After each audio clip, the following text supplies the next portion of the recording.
Hello friend, नमस्कार। मैं आशीष अवस्थी अपने यूट्यूब चैनल शिक्षा पथ में आप सभी का हार्दिक स्वागत एवं अभिनंदन करता हूं। पिछली क्लासों में मैंने आपको राष्ट्रपति उपराष्ट्रपति संबंधी समस्त प्रावधान जो कि भाग 5 से संबंधित थे उनके विषय में मैंने आपसे चर्चा कर ली थी। और आज की क्लास में मैं आपसे चर्चा करने के लिए उपस्थित हुआ हूँ। उसमें मैं आज आपसे मंत्रिपरिषद की चर्चा करूंगा, मंत्रिमंडल की चर्चा करूंगा, प्रधानमंत्री से संबंधित जो भी महत्वपूर्ण फैक्ट बन सकते हैं आपकी परीक्षाओं में उनसे संबंधित चर्चा करूंगा। और उसी क्रम में सबसे लास्ट में मैं आज आपसे अटॉर्नी जनरल ऑफ इंडिया यानी कि भारत के महान्यायवादी के संबंध में भी विस्तृत चर्चा करूंगा। और जो भी फैक्ट आपकी परीक्षा में अभी तक पूछे गए हैं या आगामी परीक्षाओं में पूछे जाने की उम्मीद है उनके संबंध में समस्त जानकारी देने के लिए मैं अब आपके समक्ष आज उपस्थित हुआ हूं। तो सबसे पहले आज मैं बात करूंगा मंत्रिपरिषद की। तो आइए इस क्लास को मंत्रिपरिषद से शुरू करेंगे और सबसे पहले हम बात करेंगे मंत्रिपरिषद की।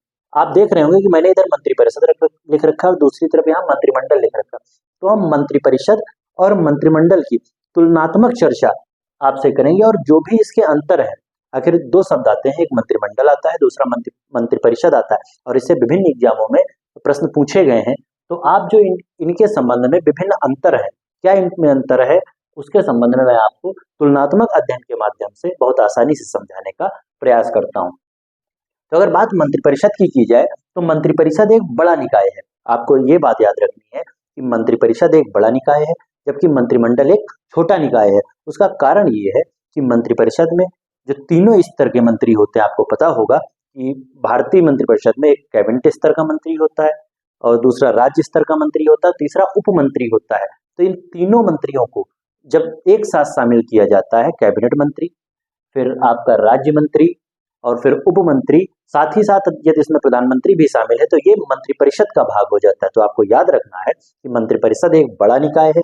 इसमें प्रधानमंत्री, कैबिनेट स्तर के मंत्री, राज्य स्तर के मंत्री। राज्य स्तर के मंत्रियों में भी दो प्रकार के मंत्री होते हैं, एक राज्य स्तर के सामान्य मंत्री होते हैं और दूसरे राज्य स्तर के स्वतंत्र प्रभार मंत्री होते हैं, जिसके संबंध में मैं अभी आपको आगे बताऊंगा।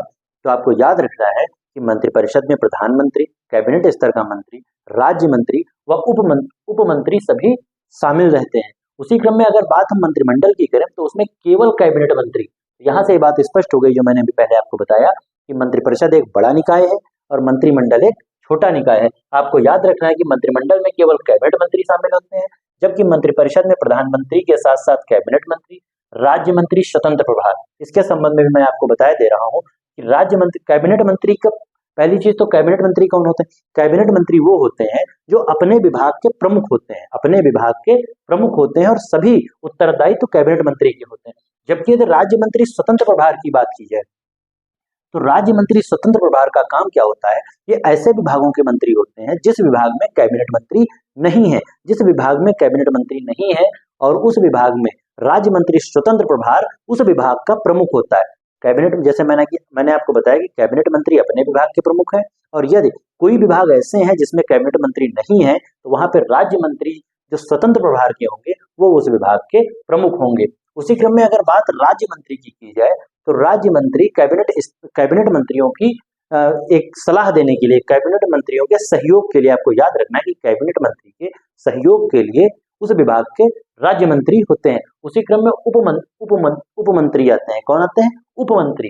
तो आपको याद रखना है कि मंत्रिपरिषद में पीएम, कैबिनेट मंत्री, राज्य स्तर के चाहे स्वतंत्र प्रभार हो या सामान्य राज्य मंत्री हो और उप मंत्री सभी मंत्रिपरिषद में शामिल होते हैं। मंत्रिपरिषद को इंग्लिश में कहते हैं काउंसिल ऑफ मिनिस्टर्स।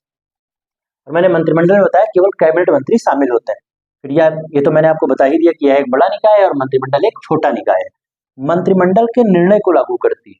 कहने का मतलब ये है, देखो इसमें लिखा है मंत्रिपरिषद द्वारा अपने निर्णयों के अनुपालन की देखरेख करता है। कहने का मतलब ये है, अगर मैं आपको साधारण शब्दों में बताना चाहूँ तो सारे अधिकार मंत्रिमंडल के होते हैं और सारे कार्य मंत्रिमंडल ही करता है। हर निर्णय मंत्रिमंडल लेता है और लागू किसके तहत करता है? मंत्रिपरिषद के तहत लागू करता है। कहने का मतलब अगर मैं साधारण शब्दों में आपको बताना चाहूँ तो मंत्रिमंडल मंत्रिपरिषद के कंधे पे रख के गोली चलाता है। आपको ये बात साधारण शब्दों में समझनी चाहिए, क्योंकि जो निर्णय लेता है वह मंत्रिमंडल लेता है, लेकिन उन निर्णय को लागू कौन करता है? वह मंत्रिपरिषद लागू करता है। इसमें लिखा, मंत्रिपरिषद में मैंने लिखा है कि इसे सभी शक्तियां प्राप्त हैं परंतु कागजों में इसे सभी मंत्रिपरिषद चूंकि एक बड़ा निकाय है और इसके तहत इसी के अंतर्गत सारे जो भी निर्णय मंत्रिमंडल लेता है वो लागू किए जाते हैं। इसीलिए इसके संबंध में बात कही गई है कि मंत्रिपरिषद को सभी शक्तियां प्राप्त हैं, लेकिन सिर्फ कागजों में, क्योंकि वास्तविक शक्तियां मंत्रिमंडल के पास होती हैं। यही बात इसमें मैंने लिखी है कि वास्तविक रूप से मंत्रिपरिषद की शक्तियों का प्रयोग करता है। कहने का मतलब ये है कि सारे निर्णय ये लेगा और लागू किसके तहत करेगा, मंत्रिपरिषद के तहत। तो मैंने जो आपको साधारण शब्दों में आपको बताया है कि मंत्रिमंडल मंत्रिपरिषद के कंधे पर रखकर गोली चलाता है, ये बात आपको याद रखनी। तो जो भी मंत्रिपरिषद और मंत्रिमंडल से संबंधित जो भी अंतर हो सकते थे मैंने आपको बता दी है, और बहुत आसानी से बता दी। अगर आप इसको समझ लेंगे तो मंत्रिपरिषद और मंत्रिमंडल के संबंध में आने वाला कोई भी प्रश्न आपकी परीक्षा में नहीं छूटेगा। अब हम मंत्रिपरिषद से संबंधित कुछ बेसिक फैक्ट है जिनसे एग्जामिनर प्रश्न उठाता है, उसके संबंध में सबसे पहले मैं आपसे चर्चा करूंगा। तो सबसे पहले बात करेंगे कैबिनेट। जो मैंने यहाँ पे कैबिनेट लिखा था, कैबिनेट मंत्री, तो आपको इस कैबिनेट के संबंध में एक बात याद रखनी है कि कैबिनेट शब्द का प्रयोग मूल संविधान में नहीं किया गया था। इसके संबंध में आपसे अगर ये प्रश्न पूछा जाए कि क्या कैबिनेट शब्द का प्रयोग मूल संविधान में किया गया था, तो आपको हमेशा याद रखना है कि कैबिनेट शब्द का प्रयोग मूल संविधान में नहीं किया गया था। लेकिन अगर बात वर्तमान की कर ली जाए तो वर्तमान संविधान में कैबिनेट शब्द का प्रयोग एक जगह पे किया गया है, और उसका प्रावधान 44वें संविधान संशोधन 1978 के तहत किया गया था। 44वें संविधान संशोधन 1978 के तहत एक बात कही गई थी कि यदि अनुच्छेद 352 के तहत आपातकाल की स्थिति आती है, जो मैंने यहाँ पे लिखा है 352 में राष्ट्रीय आपात को लागू करने के लिए, राष्ट्रीय आपात को 44वें संविधान संशोधन 1978 के तहत एक बात कही गई थी कि अनुच्छेद 352 के तहत राष्ट्रीय आपात को लागू करने के लिए कैबिनेट की लिखित अनुमति लेना अनिवार्य होगा। राष्ट्रपति के लिए आपको ये याद रखना है कि राष्ट्रपति के लिए अनुच्छेद 352 के तहत जब राष्ट्रीय आपातकाल राष्ट्रपति लगाता है, तो वहां पे ये बात कही गई थी कि उसको कैबिनेट की लिखित अनुमति लेना अनिवार्य होगा। तो सिर्फ यही एक जगह पे कैबिनेट का प्रयोग किया गया। तो यदि आपसे ये पूछ लिया जाए कि मूल संविधान में कैबिनेट शब्द का उल्लेख किया गया था, तो आपका जवाब हो जाएगा मूल संविधान में कैबिनेट शब्द का उपयोग कहीं नहीं किया गया था।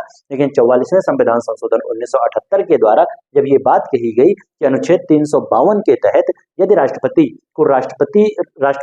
को राष्ट्रीय आपातकाल घोषित करना है, तो उसे कैबिनेट की लिखित अनुमति लेना अनिवार्य होगा। इसी क्रम में एक बात आप याद रखिए, मंत्रिपरिषद का आकार। इसके संबंध में भी बहुत महत्वपूर्ण पॉइंट ये है कि मंत्रिपरिषद के आकार संबंधी चर्चा मूल संविधान में नहीं की गई थी।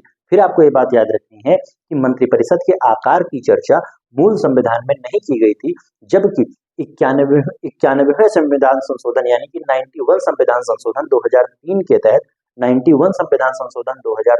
तहत इस बात का प्रावधान किया गया कि लोकसभा के कुल सदस्यों का 15% ही मंत्री बन सकते हैं। तो आपको ये बात याद रखनी है कि मंत्रिपरिषद के आकार संबंधी चर्चा मूल संविधान में नहीं की गई थी। और नीचे मैंने लिखा है 91वें संविधान संशोधन यानी कि 91 संविधान संशोधन 2003 के द्वारा मंत्रिपरिषद का आकार लोकसभा के कुल सदस्यों का 15% होगा। यहाँ पे मैं आपको एक विशेष स्थिति बता दे रहा हूँ कि लोकसभा के साथ साथ राज्य की सभी विधानसभाओं का आकार भी मंत्रिपरिषद सभी का आकार भी कुल सदस्यों का, विधानसभा की कुल सदस्यों का 15% ही होगा। लेकिन यहाँ पे एक अपवाद है, दिल्ली में ये प्रावधान है कि वहां विधानसभा के कुल सदस्यों के 10%, कुल 15% नहीं बल्कि 10% जो है वहां पे सदस्य मंत्री होंगे। तो इस संबंध में आपको याद रखना है। फिर मंत्रिपरिषद के विभागों का निर्णय पीएम द्वारा किया जाता है। कहने का मतलब यह है कि मंत्रिपरिषद के विभागों का बंटवारा कौन करेगा, प्रधानमंत्री करेगा। फिर बहुत महत्वपूर्ण फैक्ट है, यहाँ से तो एग्जामिनर 100% प्रश्न उठाएगा कि पीएम की मृत्यु, यदि प्रधानमंत्री की मृत्यु हो जाए या प्रधानमंत्री अपना पद त्याग दे, तो इस स्थिति में ऐसा नहीं होगा कि कोई दूसरा व्यक्ति प्रधानमंत्री बन जाएगा, ऐसा बिल्कुल नहीं होगा। बल्कि यदि यह स्थिति बनती है कि प्रधानमंत्री की मृत्यु हो गई है या प्रधानमंत्री ने किसी कारणवश अपना पद त्याग दिया है, तो संपूर्ण मंत्रिपरिषद को अपने पद त्यागने होंगे। कहने का मतलब संपूर्ण मंत्रिपरिषद समाप्त हो जाएगी। आपको ये बात याद रखनी है कि यदि प्रधानमंत्री की मृत्यु हो जाए या वह पद त्याग दे, तो संपूर्ण मंत्रिपरिषद स्वतः समाप्त हो जाएगी। बहुत महत्वपूर्ण फैक्ट है। यहाँ से संबंधित एक प्रश्न और बनता है आपसे कि मान लो अभी मैं आगे जब आपको संसद संबंधी प्रावधान पढ़ाऊंगा तो उसमें विश्वास प्रस्ताव और अविश्वास प्रस्ताव के बारे में ही बताऊंगा। लेकिन यहाँ पे मैं आपको जो मंत्रिपरिषद से संबंधित एक प्रश्न बनता है, मैं बहुत आसानी से आपको समझा देता हूँ कि पहली चीज तो ये हो गई कि यदि प्रधानमंत्री की मृत्यु हो जाए या वह अपना पद त्याग दे तो इस स्थिति में भी संपूर्ण मंत्रिपरिषद स्वतः समाप्त हो जाएगी।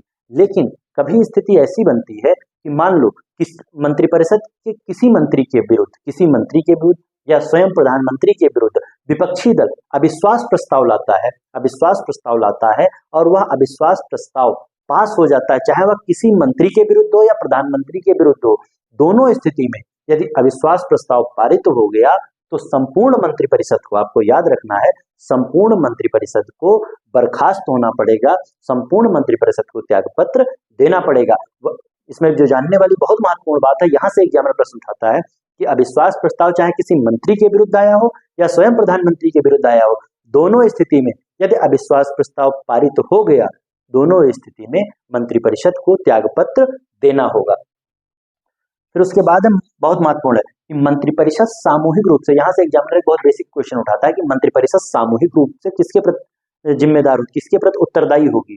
शब्द ये होता है कि मंत्रिपरिषद सामूहिक रूप से किसके प्रति उत्तरदायी होगी, तो आपका हमेशा जवाब हो जाएगा, जहां सामूहिक रूप से उत्तरदायिता की बात आएगी तो मंत्रिपरिषद सामूहिक रूप से लोकसभा के प्रति उत्तरदायी होगी। और इसी स्थिति में एक प्रश्न और पूछा जाता है कि एक व्यक्तिगत मंत्री, जो मैंने यहाँ पे लिखा है कि मंत्री व्यक्तिगत रूप से, अगर बात सामूहिक रूप से की जाएगी मंत्रिपरिषद की तो लोकसभा के प्रति उत्तरदायी होगी, और यदि किसी मंत्री के व्यक्तिगत रूप से उत्तरदायी होने संबंधी बात आपसे पूछी जाएगी तो आपको याद रखना है कि मंत्री व्यक्तिगत रूप से राष्ट्रपति के प्रति उत्तरदायी होगा। आपको बहुत साधारण शब्दों में मैंने यहाँ पे बता दिया और आपको ये दोनों फैक्ट याद रखने हैं। इसी क्रम में बात की गई यदि मंत्री किसी सदन का सदस्य नहीं है, कहने का मतलब ये है कि यदि मंत्री किसी सदन का सदस्य नहीं है, यह परिस्थिति तब आती है